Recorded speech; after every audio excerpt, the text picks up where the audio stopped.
안녕하십니까. 토지주택박물관 역사공감 7번째 이야기 고지도에서 길을 읽다의 김희은입니다.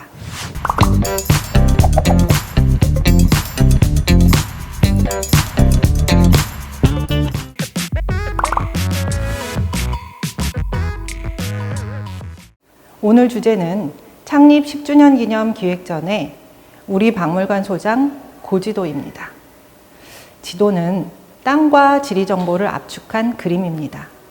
지도를 통해서 지리적 현황을 한눈에 파악하고 먼 미지의 장소가 구체적으로 실제함을 알게 됩니다.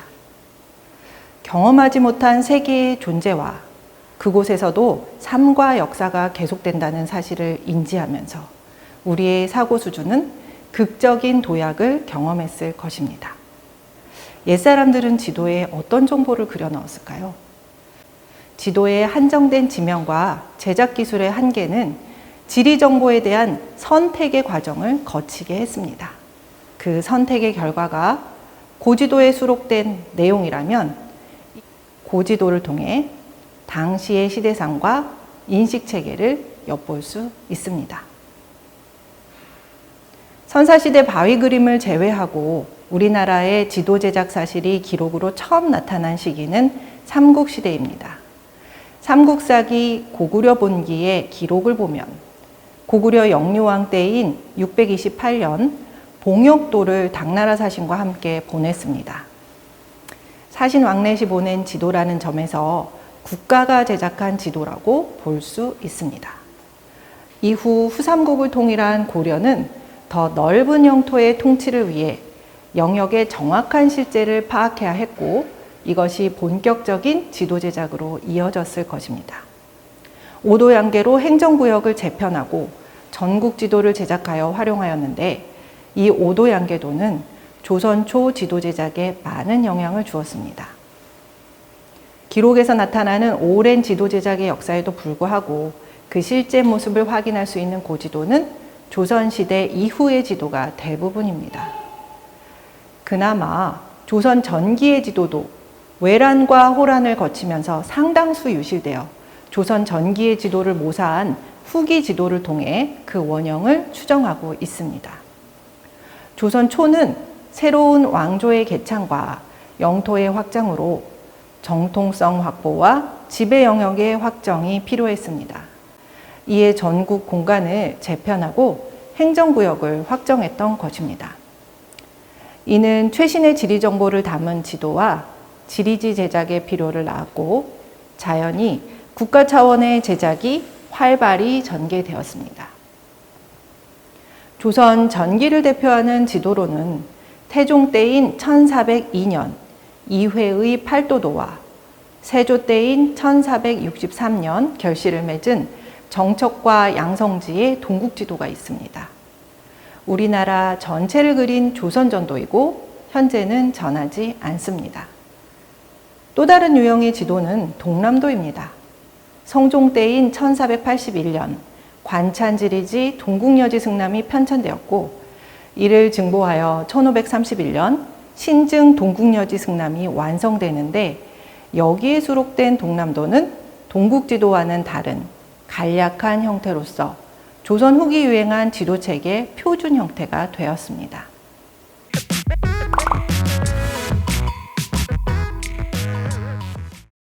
조선 팔도지도는 정척과 양성지의 동국지도의 형태를 계승한 것으로 추정됩니다. 풍수지리의 영향으로 산과 강줄기를 자세히 표시하였는데 산을 이어 그려서 산맥으로 보이도록 하였습니다. 우리 민족의 발상지로 여겨 신성시하였던 백두산은 특히 강조되었습니다. 백두산은 머리에서 내려온 백두대간은 등어리가 되며 대마도와 제주도가 양발에 해당한다고 하였던 실학자 이익의 표현이 느껴집니다. 독도인 우산도가 울릉도와 함께 그려져 있어 우리 영토로 확실하게 표현했다는 것이 느껴집니다. 비슷한 시기에 오방채색지도 조선총묘도입니다. 산맥과 강줄기를 강조하고 팔도와 군현을 구분 배치하며 대마도와 제주도가 양발처럼 버티고 있는 형태. 우산도가 울릉도와 함께 표기되어 있는 점이 동일합니다. 독도인 우산도는 두 지도 모두 내륙 쪽으로 그려져 있습니다. 이는 조선 전기의 지도에서 보이는 특징인데요. 해류의 영향으로 어선이 울릉도보다 독도에 먼저 도착했기 때문이라고 합니다. 그러나 17세기 안용복 사건 이후 독도에 대한 정확한 지리인식이 생겼고 조선 후기 지도에서는 그 위치를 바로잡았습니다. 영토의 윤곽이나 동서의 비율은 한반도의 실제와 대체로 비슷합니다.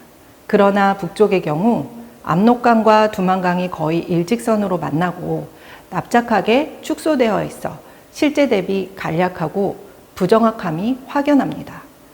북쪽에 대한 부정확한 표현을 초기 지도에서 살펴보겠습니다. 이 지도는 혼일 강리 역대국도의 일부분인 조선 전도입니다. 혼일 강리 역대국도는 1402년 조선 태종 때 제작된 세계지도로서 현존하는 동양의 세계지도 중 가장 오래된 지도인데요. 이 지도 제작에 참여했던 이회가 같은 해 제작한 조선 전도, 팔도도를 이 지도를 통해서 유추해 볼 수 있습니다. 한반도의 윤곽이 비교적 정확하고 동서의 비례가 적절하지만 이 지도에서도 압록강과 두만강이 거의 일직선으로 흐르고 북부지방이 축소되어 있습니다. 신라의 삼국통일 이후 조선 세종시 사군육진을 설치하기까지 이 지역은 오랫동안 지배 영역에서 벗어나 있었습니다. 때문에 북쪽에 대한 위치 정보가 부족하고 관심도 적었음을 짐작할 수 있습니다. 북부지방의 부정확한 표현은 조선 전기 제작된 지도의 특징입니다. 1730년대 제작된 정상기의 동국지도나 이후 김정호의 대동여 지도 등에서 이러한 약점이 보완되었음을 확인할 수 있습니다. 조선 팔도 지도가 담고 있는 조선 전기 지도의 특징에도 불구하고 이 지도가 담고 있는 지리 정보는 1600년대 후반부터 1700년대 초반의 것으로 추정됩니다. 함경도 무산지는 현종 때인 1674년 설치되었기 때문입니다. 지도의 우측 동해안에는 도의 명칭과 지방관의 수인 팔도 330관과 역과 보의 수가 적혀 있습니다. 지도의 좌측 서해안에는 해남과 같은 특정 지역이 서울에서 정동, 정서, 정남, 정북 방향으로 얼마나 떨어져 있는지를 영토의 동서와 남북의 길이가 얼마인지를 리 단위로 쓰여 있습니다. 도별로 각자 다른 색 원안에 군현의 명칭을 적었고 각 원, 즉 각 군현은 붉은색 실선으로 연결되어 있습니다. 모든 지명 옆에 오른쪽에는 숫자가 보입니다. 이는 군현에서 서울까지 걸리는 시간거리를 표시한 것으로 진주 구 반은 말고삐를 쥔 머슴의 발걸음으로 아흘에 반나절이 걸린다는 의미입니다. 문경과 상주 사이의 유곡 등 주요 역참이 여백에 기재되어 있습니다.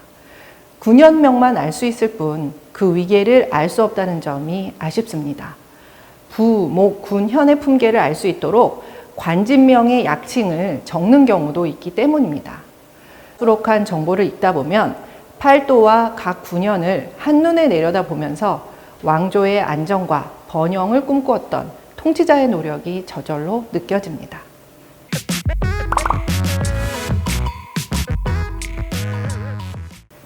조선 전체를 대상으로 하는 조선 팔도 지도와 달리 안주성 회화 지도는 지방 행정구역 한 단위를 그린 군현도입니다. 지방을 단위로 한 지도의 발달은 조선 후기 지도 제작에서 보이는 가장 큰 변화 중의 하나입니다. 평안도 안주목의 안주성입니다. 산과 강, 나무 등 자연경관과 도로, 그리고 사당, 객사 등 주요 건물이 구체적으로 묘사되어 있는데 표현이 매우 상세합니다. 안주성은 북쪽에 청천강이 흐르는 천연 요새로 조선시대까지 평안도의 군사와 행정의 요지였습니다. 평안도라는 도명 중 안이 안주에서 유래한 것을 보아도 그 중요성을 짐작할 수 있습니다. 녹음이 우거진 산과 산허리의 여백, 마치 산수화 한 폭을 보는 것 같습니다. 산천이나 경관 등 그 지역의 특징을 예술적으로 반영하여 지도에 수록된 내용을 쉽고 가깝게 느끼도록 합니다. 이러한 회화식 지도는 18세기부터 19세기 절정을 이루었던 우리 고지도의 중요한 경향입니다. 우측 모서리에 버드나무 숲에 장림 숙천내로라고 적혀 있습니다. 숙천에서 오는 길인데 숙천은 안주의 남쪽에 있습니다. 성문 중 남문의 방향이 같은 방향을 향해 있습니다. 이를 통해 지도의 남쪽은 우측 상단 모서리라는 것을 알 수 있습니다. 청천강의 절경 위에 있는 백상로, 그 옆에 성문이 북문인 것을 보아 지도의 좌측 하단 모서리가 북쪽입니다. 이런 식으로 동문과 서문을 살펴보면 이 지도의 방위는 우리가 흔히 생각하는 동서남북의 위치가 바뀌어 있고 서동북남으로 되어 각도가 시계 방향으로 조금 돌아가 있다는 것을 알 수 있습니다. 안주성은 고려 성종 때 서희가 축성한 것으로 조선 선조 때 개축되었다고 합니다. 석성과 토성의 구별이 명확하게 표현되어 있고 성의 안과 밖을 여러 갈래로 잇고 있는 길이 보입니다.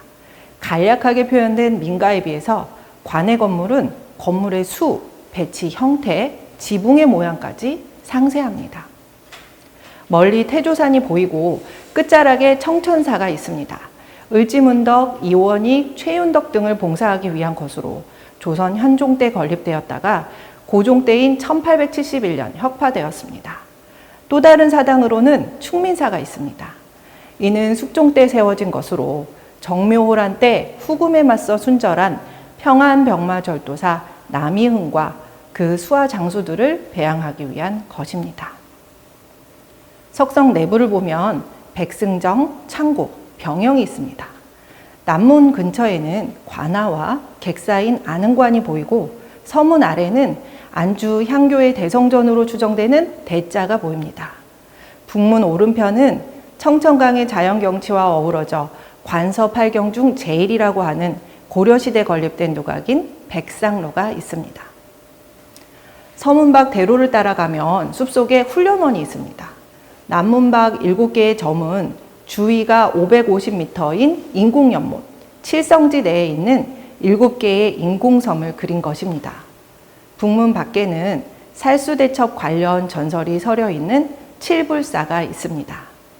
청천강을 눈앞에 두고 망설이던 수나라 군사 앞에 호련히 나타난 7명의 승려가 바지를 걷고 청천강을 건넜는데 이에 속은 수나라 대군이 일시에 강을 건넜고 대부분이 나루터에 닿기 전에 물에 빠져 죽었다고 합니다. 이 지도의 제작자가 선택한 공간 정보를 자세히 들여다보니 옛 안주성으로 시간 여행을 한 것 같은 느낌이 듭니다.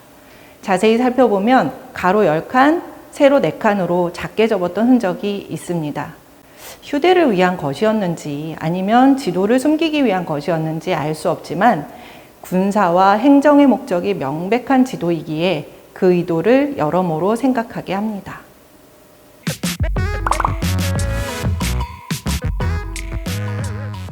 조선 후기는 지리정보에 대한 대중의 관심이 높아져서 지도의 대중화가 상당히 진전되었고 다양한 유형의 지도가 제작되었습니다.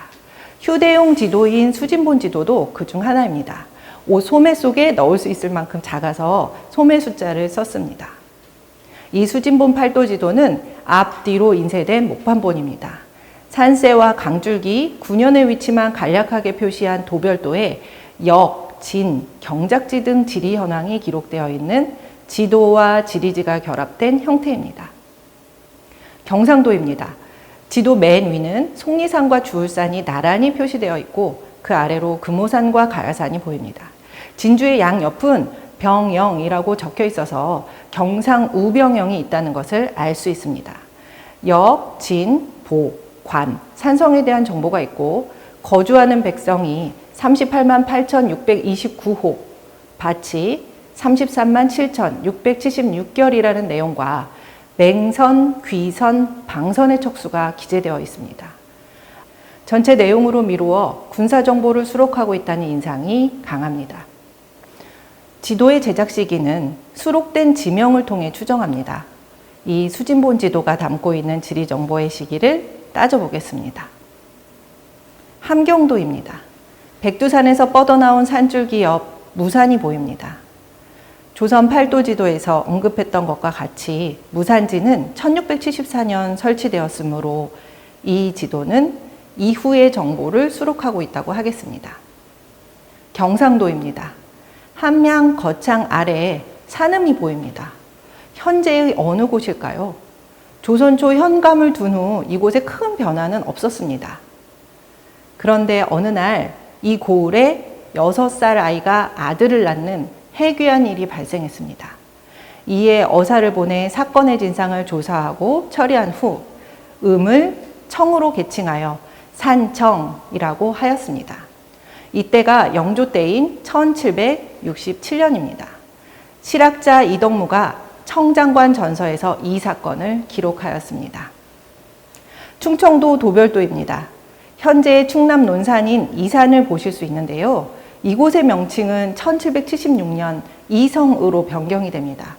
그런데 여전히 이산이어서 1776년 이전이라고 생각할 수 있습니다. 경상도 영양현은 조선 초 9년 개편 시 폐현되었는데 1682년에 가서 복현됩니다.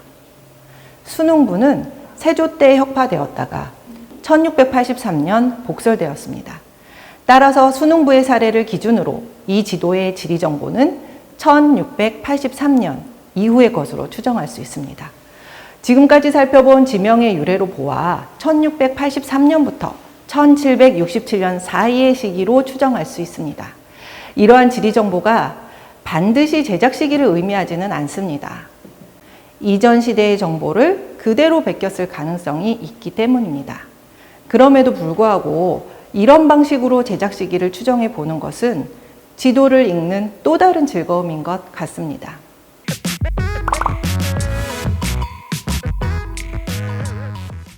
지금까지 살펴본 지도 중 가장 늦은 시기의 것으로 추정되는 해동 지도입니다. 대구의 구자가 현재와 달리 우부방 없이 표시되어 있는데 이 구자는 공자의 이름과 같습니다. 때문에 이를 피하자는 상소가 영조 때 있었으나 받아들여지지 않았다고 합니다. 순조 때까지도 두 글자가 혼용되다가 1800년대 중반부터 현재와 같이 변경되었습니다. 아직 공자의 이름과 같은 글자를 쓰고 있으므로 늦어도 1800년대 중반 이전의 지리 정보라고 추정할 수 있습니다. 이 지도는 수진본 지도와 마찬가지로 휴대용입니다.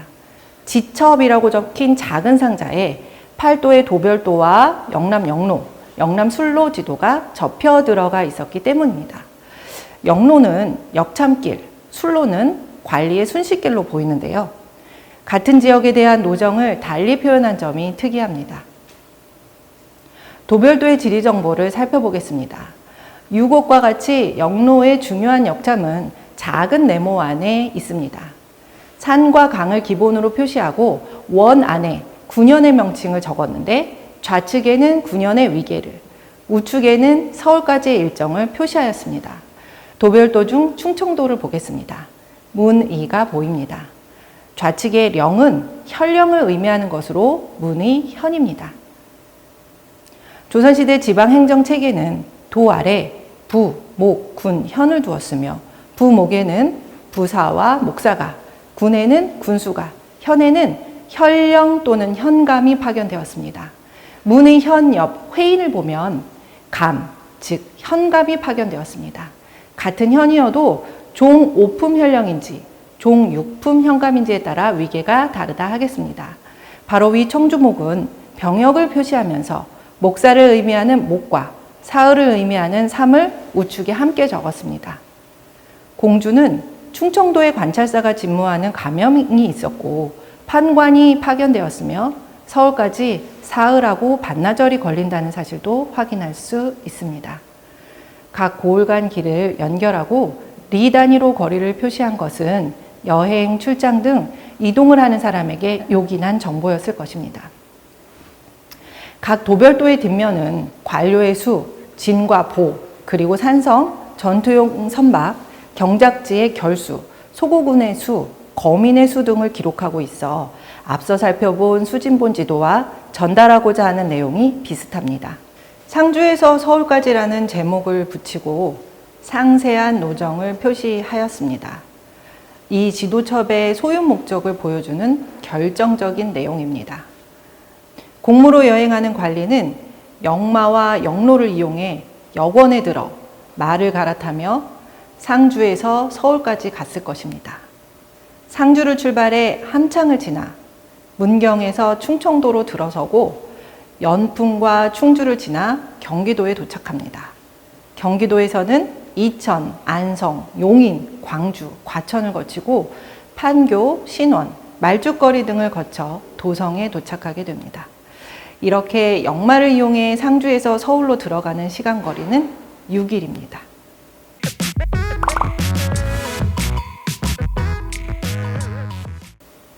지금까지 4개의 고지도를 살펴보았습니다. 순서대로 조선 팔도지도, 안주성 회화지도, 수진본지도, 해동지도입니다. 고지도는 지리정보를 선택하여 지도를 제작하고 사용한 그 시대 사람들의 생각이 담겨 있기 때문에 자세히 들여다볼수록 새롭고 흥미로운 것 같습니다. 오늘 소개해드린 고지도는 우리 박물관에서 전시 중인 고지도 중에서 일부입니다. 앞서 설명을 위해 잠시 등장하였던 오방 채색지도나 정상기 유형 동국지도는 물론이고 대한제국 이후 근대지도도 다양하게 관람하실 수 있습니다. 토지주택박물관 맵시전에서 더 많은 지도를 천천히 그리고 자세히 읽어보시기 바랍니다. 감사합니다.